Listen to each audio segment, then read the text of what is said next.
Hello दोस्तों, प्रतिमा GS academy पे आप सभी का स्वागत है। दोस्तों, करंट अफेयर शुरू करते हैं। गैस्टेक मिलान सम्मेलन 2022। गैस्टेक मिलान सम्मेलन 2022 यह ऊर्जा से संबंधित है।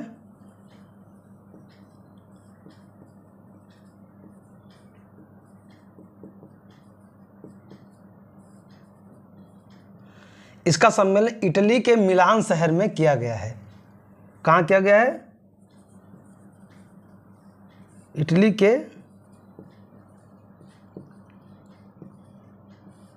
मिलान शहर में किया गया है और यह आयोजन का 50वीं वर्षगांठ भी है।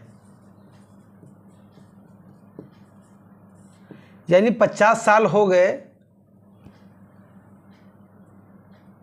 किसके? मिलान के। गैस्टेक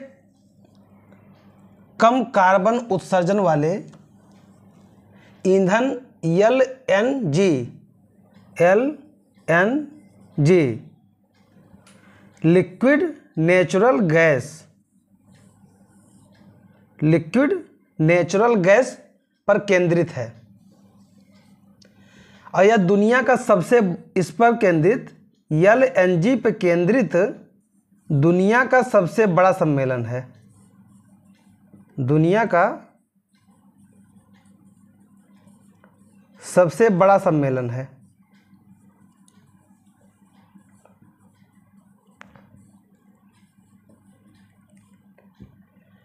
हरदीप पुरी भारत के हैं। हरदीप पुरी के नेतृत्व में एक आधिकारिक प्रतिनिधि मंडल ने इसमें भाग लिया है। यानी कि जो भारत का नेतृत्व करता है वो हरदीप पुरी हैं। इनके नेतृत्व में भारत के लोगों ने इसमें भाग लिया और इनका सबसे बड़ा उद्देश्य है कि भारत के ऊर्जा बाजार को मजबूती देना और ऊर्जा से संबंधित लोगों को जागरूक करना और साथ ही भारत के ऊर्जा क्षेत्र को कितना बड़े बाजार के रूप में रूपांतरित किया जा सकता है उस पर कार्य करने का दायित्व जो है हरदीप पुरी के प्रतिनिधि मंडल ने संभाला है। यानी गैस्टेक मिलान सम्मेलन 2022, यहाँ से प्रश्न जो पूछे जाएंगे कि गैस्टेक मिलान सम्मेलन का आयोजन कहाँ किया गया है, तो नाम पहले जी तो मिलान लिखा ही है, तो जाहिर सी बात है इसके मतलब मिलान शहर में ही होता है। तो इटली के मिलान शहर में हुआ है। कहाँ हुआ है? इटली के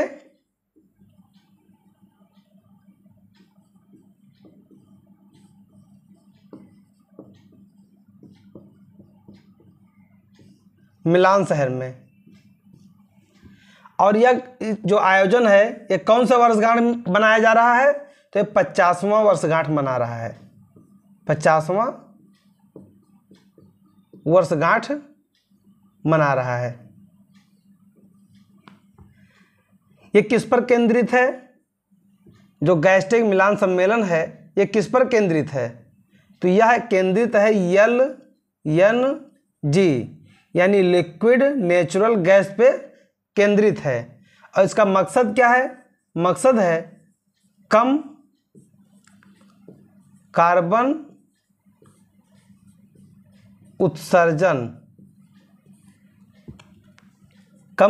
उत्सर्जन करना इनका मकसद है। भारत के प्रतिनिधि मंडल ने किसके नेतृत्व में भाग लिया? तो हरदीप पुरी के नेतृत्व में भारतीय प्रतिनिधि मंडल ने भाग लिया। उद्देश्य क्या है?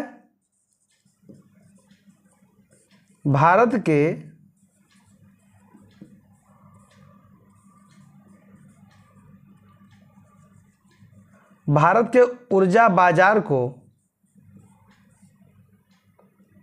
मजबूती देना।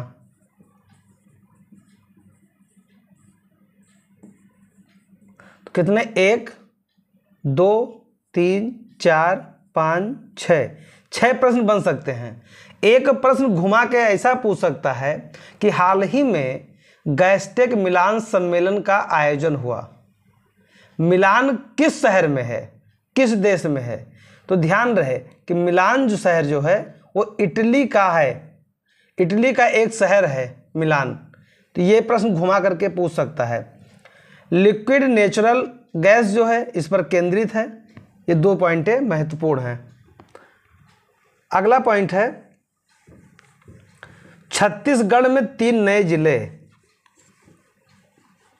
किसी भी राज्य में यदि जिला का बंटवारा किया जाता है, नया जिला बनाया जाता है, या कोई 2 राज्य बन करके एक नया राज्य बनाया जाता है, तो उसका क्या मकसद होता है? उसका पहला मकसद होता है कि प्रशासनिक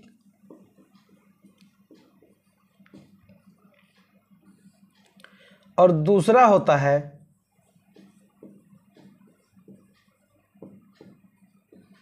कल्याणकारी कार्य यानी विकास,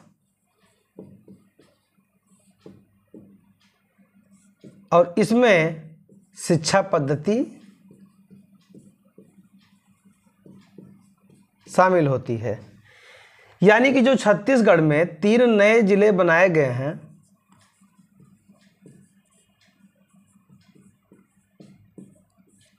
नए जिले बनाए गए हैं, इससे बढ़ करके वहां के जिलों की संख्या कितनी हो गई है? अब हो गई है 31। यानी जब 3 नए जिले नहीं बनाए गए थे तब वहां कितनी थी? तो 28 से पहले प्लस 3 जोड़ दिया गया, अब हो गया 31। यानी वहां के मुख्यमंत्री छत्तीसगढ़ के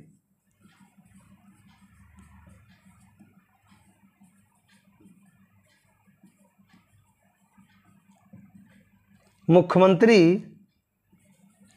भूपेश बघेल, भूपेश बघेल हैं। इन्होंने 15 अगस्त यानी कि स्वतंत्रता दिवस के दिन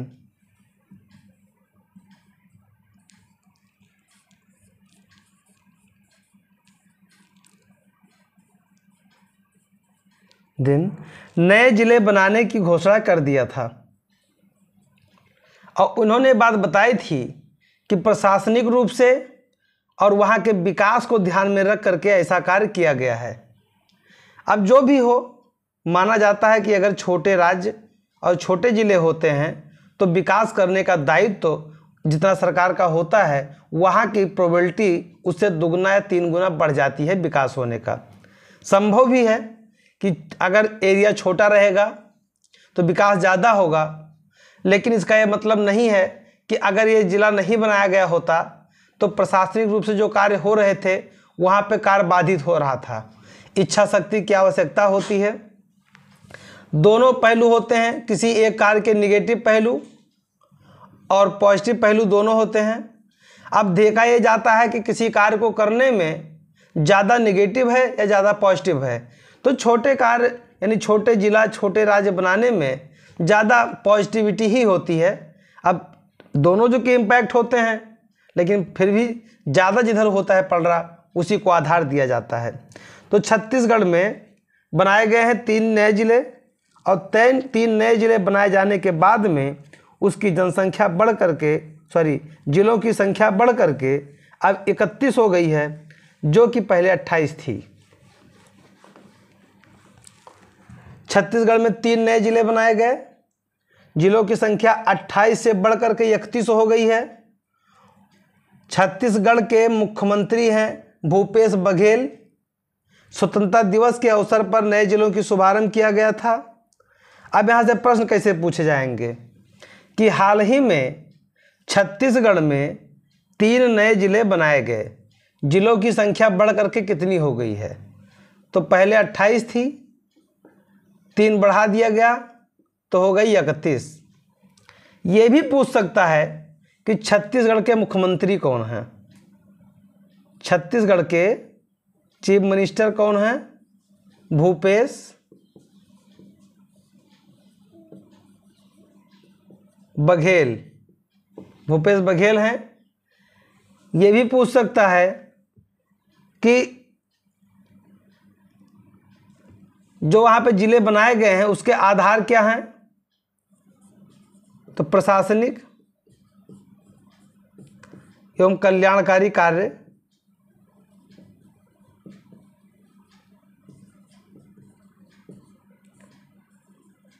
कार्यों को ध्यान में रख करके निर्णय लिया गया है। अगला पॉइंट है सुरेश रैना का सभी प्रारूपों से संन्यास। देखिए ये जो अंतर्राष्ट्रीय मैच हैं उससे जिस समय धोनी जी ने संन्यास की घोषणा किया था उसी समय रैना ने भी कर दिया था, लेकिन आईपीएल में रैना खेल रहे थे। लेकिन जब आईपीएल ने भी चेन्नई सुपर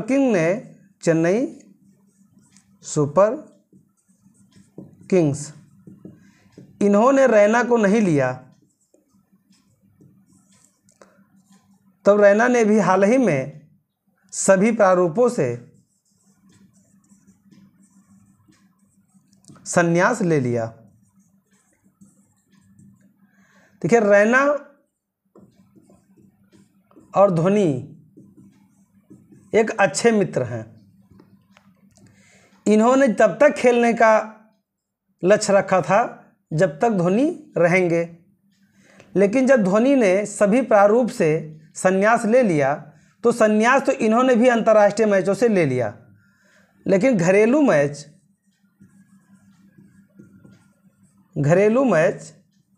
यानी आईपीएल ये खेलते रहे। अब आईपीएल में चेन्नई सुपर किंग्स की तरफ से ये खेलते थे और चेन्नई सुपर किंग्स ने इन्हें इस बार नहीं लिया। अब भाई जिसका पलड़ा भारी होगा मैच वही खेलेगा। जब इनको नहीं लिया गया तो इन्होंने अपना अपमानित महसूस किया होगा, जो भी महसूस किया हो। ऐसे दिन आने क्यों दिया जाए कि खुद अपमानित महसूस कराए इंसान, उसके पहले ही हट जाना चाहिए। अब जब इनको नहीं लिया गया तब ये सभी प्रारूपों से अपने आप को संन्यास की घोषणा कर दिए, यानी अब ये न तो घरेलू मैच और न ही अंतर्राष्ट्रीय मैच कोई नहीं खेलेंगे, यानी सभी प्रारूपों से इन्होंने संन्यास ले लिया है। तो इनका क्या क्या इतिहास रहा है। संन्यास ले लिए, बहुत लोग लेते हैं, लेकिन कुछ लोग समय पर ले लेते हैं, सम्मान बचा रहता है। जैसे दिनेश कार्तिक हैं, दिनेश कार्तिक को ले लीजिए, 37 साल के हो गए हैं, अब स्थान नहीं मिलता है फिर भी बने हुए हैं। उनको भी सम्मानपूर्वक अपना स्थान छोड़ देना चाहिए युवाओं के लिए। रैना ने अपना आखिरी मैच अक्टूबर 2021 में खेला था। आखिरी मैच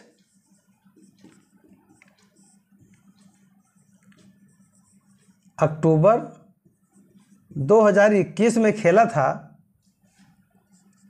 वो भी किसके खिलाफ? राजस्थान रॉयल्स के खिलाफ। किसके तरफ से खेला था? चेन्नई के तरफ से।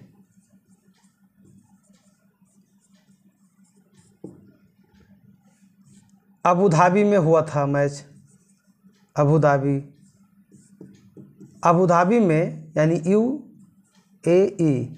यूएई में मैच हुआ था। वहाँ पे इन्होंने यानी रैना ने अपना आखिरी मैच अक्टूबर 2021 में चेन्नई की तरफ से खेला था और राजस्थान रॉयल के खिलाफ अबू धाबी में खेला था मैच को। सुरेश रैना 13 वर्ष तक भारतीय टीम का हिस्सा थे। इसमें इन्होंने 18 टेस्ट खेले, 226 वनडे खेले और 78 T20 मैच खेले। यानी सबसे ज़्यादा मैच उन्होंने क्या खेला? ओडीआई का। उसके बाद में T20 खेला और सबसे कम 18 मैच टेस्ट का इन्होंने खेला है। 2011 के विश्व कप विजेता टीम के हिस्सा थे। 2011 में भारत ने विश्व कप जीता था। उस समय रैना टीम का हिस्सा थे। आईपीएल में भी 205 मैच खेले हैं रैना और 5,528 यानी 5,528 रन आईपीएल में बनाए हैं। यह रहा इनका इतिहास। अब यहाँ से प्रश्न कैसे बनेंगे? अब यहाँ से प्रश्न बनेंगे कि हाल ही में सुरेश, अभी ऐसा नहीं पूछेगा कि कौन से खिलाड़ी जो है संन्यास लिए हैं। संन्यास बहुत खिलाड़ी लेते रहते हैं, और ये जो कि जब धोनी महोदय संन्यास की घोषणा किए थे उसी समय ये भी कर चुके थे, तो इसलिए बहुत ज़्यादा इम्पोर्टेंट का ये नहीं है। बशर्ते ये है कि इन्होंने अपना योगदान क्या दिया है। तो ये प्रश्न आएगा कि सुरेश रैना ने सभी प्रारूपों से संन्यास ले लिया। सुरेश रैना आईपीएल के किस टीम से खेलते थे? तो चेन्नई सुपर किंग्स से।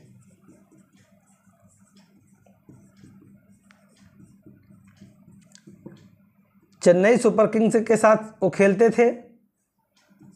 उन्होंने आईपीएल में कितने मैच खेले? आईपीएल में 205 मैच खेले। टोटल कितने रन बनाए? 5,528 रन बनाए। भारत के टीम में कितना साल रहे? 13 वर्ष। इन्होंने टेस्ट मैच कितना खेला? 18 टेस्ट मैच, 226 ओडीआई और 78 T20 मैच खेला। आखिरी मैच इन्होंने कब खेला था? अक्टूबर 2021 में। किसके खिलाफ? राजस्थान रॉयल्स के खिलाफ। कहाँ पे? अबू धाबी में। इतने प्रश्न बन सकते हैं। अब अगला पॉइंट है साइरस मिस्त्री। साइरस मिस्त्री का नाम तो खैर आप सभी लोग सुने होंगे। एक उद्योगपति रहे हैं। इनके अच्छे संबंध हैं बड़े बड़े घरानों में, और ये टाटा सन्स के अध्यक्ष भी रह चुके हैं, यानी चेयरमैन रह चुके हैं। तो साइरस मिस्त्री अभी बहुत ज़्यादा उम्र नहीं थी इनकी, 54 साल की उम्र थी, लेकिन अहमदाबाद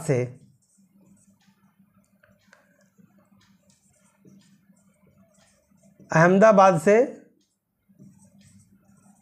मुंबई जा रहे थे।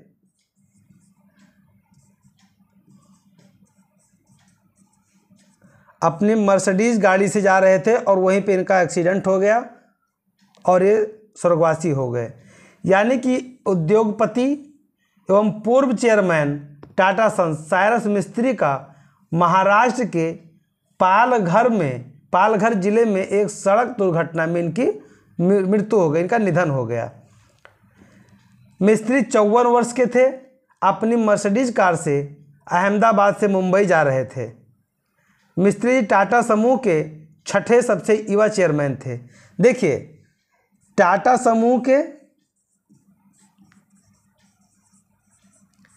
ये 6ठे चेयरमैन थे और सबसे युवा चेयरमैन थे।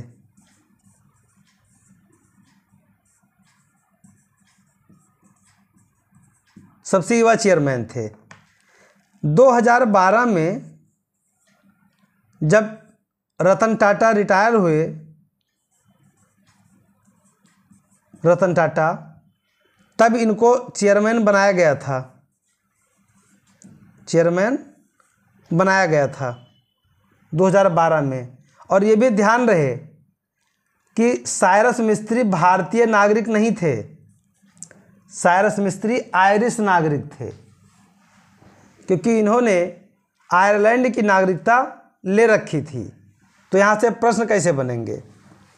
यहाँ से 3 से 4 प्रश्न बनने की संभावना है कि साइरस मिस्त्री हाल ही में चर्चा में क्यों थे। तो पहला चीज़ निधन हो गया है, इसलिए वो चर्चा में थे। दूसरा, ये कौन थे? तो ये उद्योगपति थे। तीसरा, इनका और बैकग्राउंड हो सकता है कि टाटा सन्स का ना पूछे कि इसके चेयरमैन थे कि नहीं थे, लेकिन ये जरूर पूछेगा कि नागरिक कहाँ के थे। तो ये नागरिक थे आयरिश के।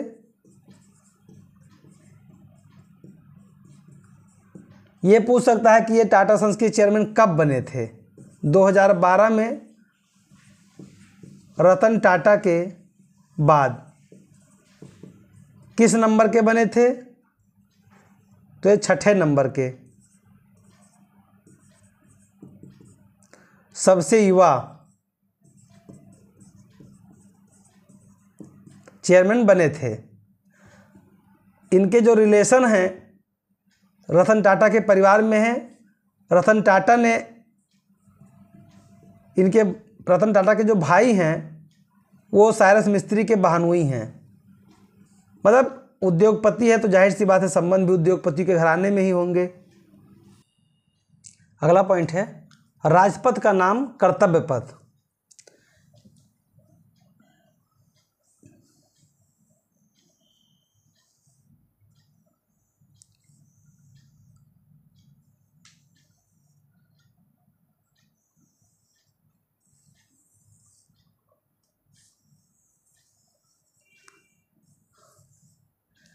इंडिया गेट से और राष्ट्रपति भवन तक ये जो मार्ग है इसी का नाम राजपथ था, राजपथ। और अब इसे कर्तव्य पथ किए जाने की बात कही गई है। तो इसका इतिहास क्या रहा है?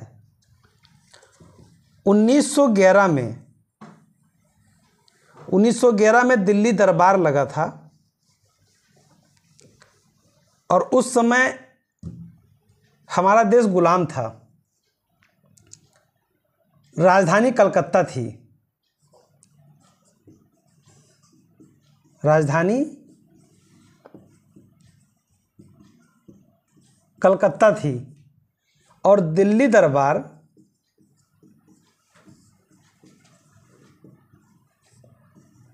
उन्नीस 1911 में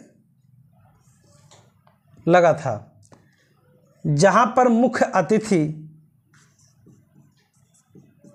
जॉर्ज पंचम थे।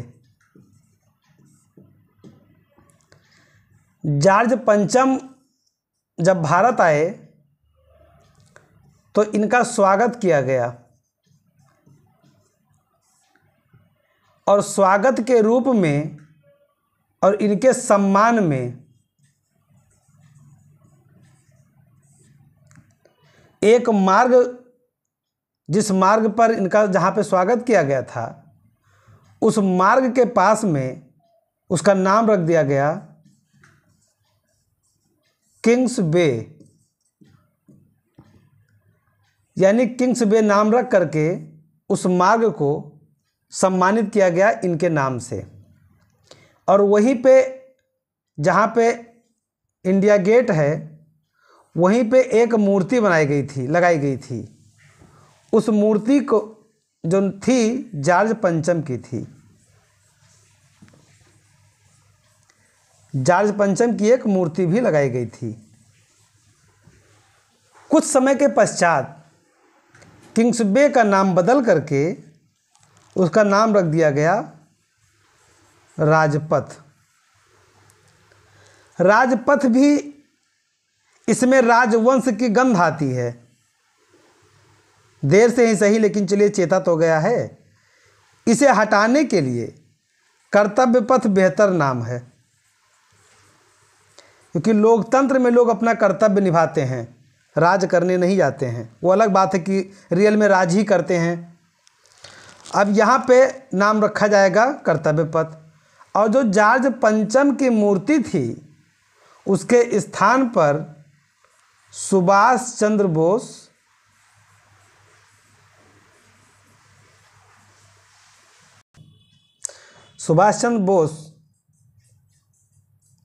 यानी जॉर्ज पंचम के स्थान पर सुभाष चंद्र बोस की प्रतिमा का अनावरण किया जाएगा। यह अनावरण कौन करेगा? प्रधानमंत्री जी करेंगे।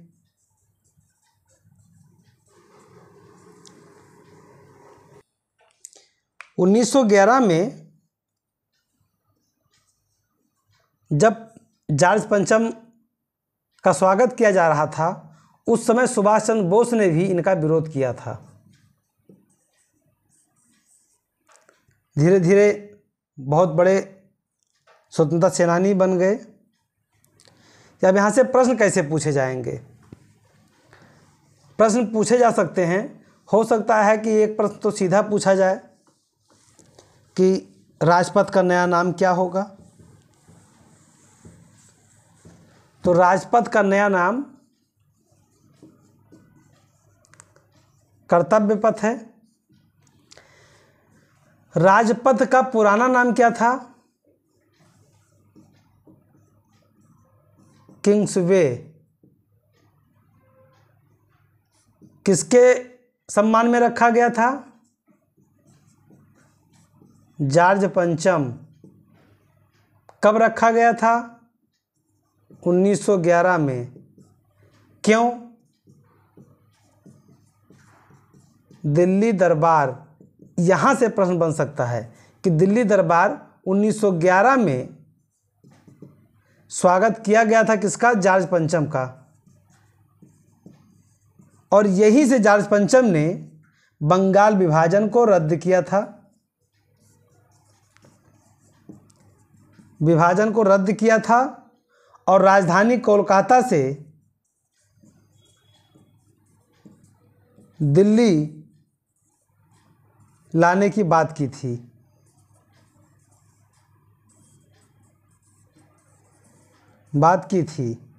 और 1912 में राजधानी दिल्ली बनी।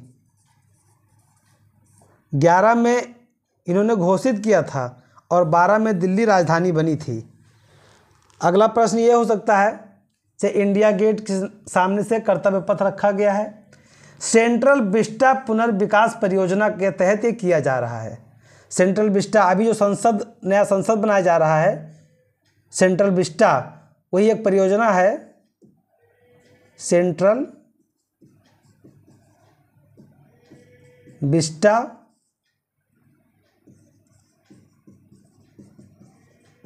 पुनर्विकास परियोजना।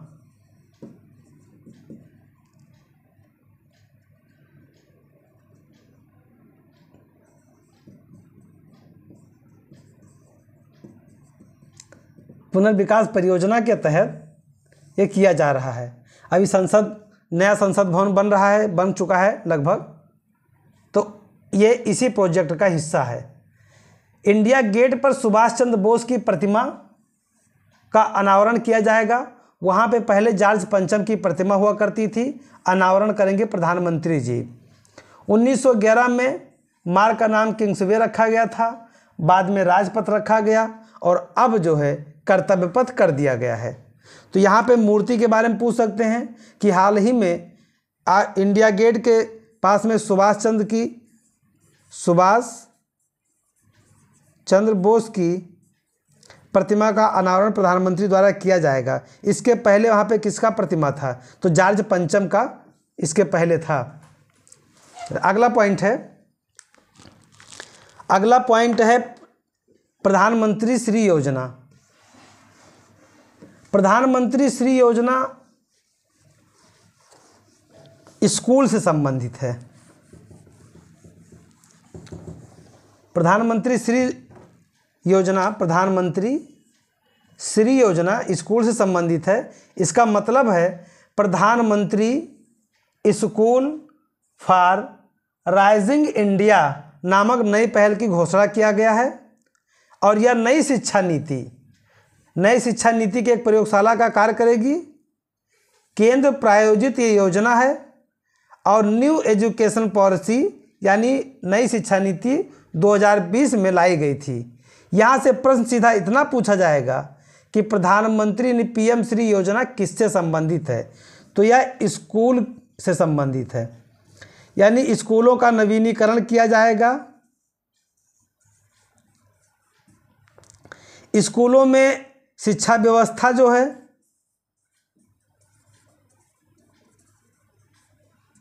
न्यू एजुकेशन पॉलिसी 2020 के तहत किया जाएगा। बस इतना सा 2 पॉइंट यहाँ पे आ सकते हैं। साथियों, मैं अपने क्लास को यहीं पे समाप्त करता हूँ। आप लोगों से निवेदन करता हूँ कि ज़्यादा से ज़्यादा लोगों को शेयर करें, लाइक करें, और जिन दोस्तों ने अभी तक हमारे चैनल को सब्सक्राइब नहीं किया है वो लोग हमारे चैनल को सब्सक्राइब कर लें। धन्यवाद। जय हिंद, जय भारत।